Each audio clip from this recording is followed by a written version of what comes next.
তোমার হাউস ভাড়া ওরে কইলাম না শিব ঠাকুর পুরা বছর মোর কি হাউস আছে ওই দেখো আমার ফোন না আপনি বিয়ে থেকে যান বিয়ে করতে হবে বিয়া করাই লাগবে হ্যাঁ ভালো করতে গেলেন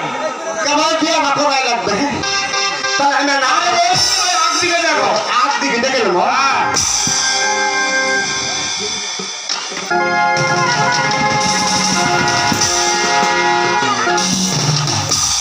ও শিব ঠাকুর কি হলো এটা কি তোমার মেয়ে না ওজি ওজি সন্তান আনা গরু আরে মা তুমি যাবো না আমার বিয়ে হল যাবো তাহলে বিয়া যখন করালে কাজটা ভালো যেতে গেলে হ্যাঁ বিয়ে করালে ভালো দেখে নাও এটা শিকার জানা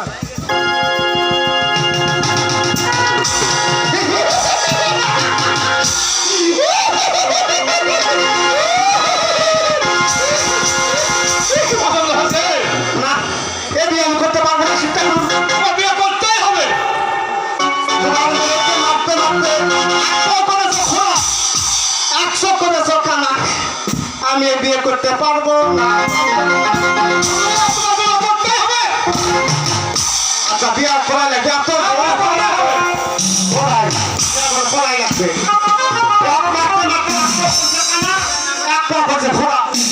সারা খাবার তুই 100 কানা তোমার সাথে বিয়ে করলে কত কথা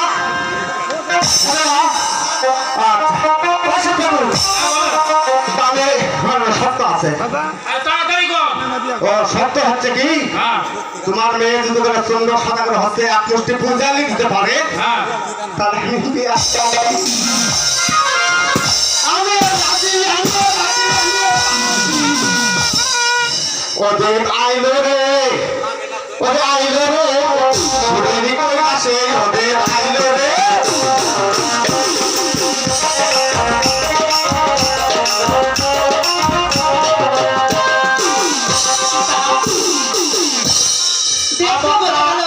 মা বাবা পিতা চন্দ্র সদাগর এই পথে হরিণ শিকার করতে যাবে তুমি তাকে আক্রমণ করে কি পূজা টুকলিয়ে নেবে পিতা হ্যাঁ বাবা আশীর্বাদ করেন আমি যেন চন্দ্রচন্দ্রের হাত থেকে আরো পুষ্পাঞ্জলি নিতে পারি। আচ্ছা বাবা আমি আপনার ফাঁসি মধ্যে বিদায় দিলাম তুমি দিয়ে করবে বিদায়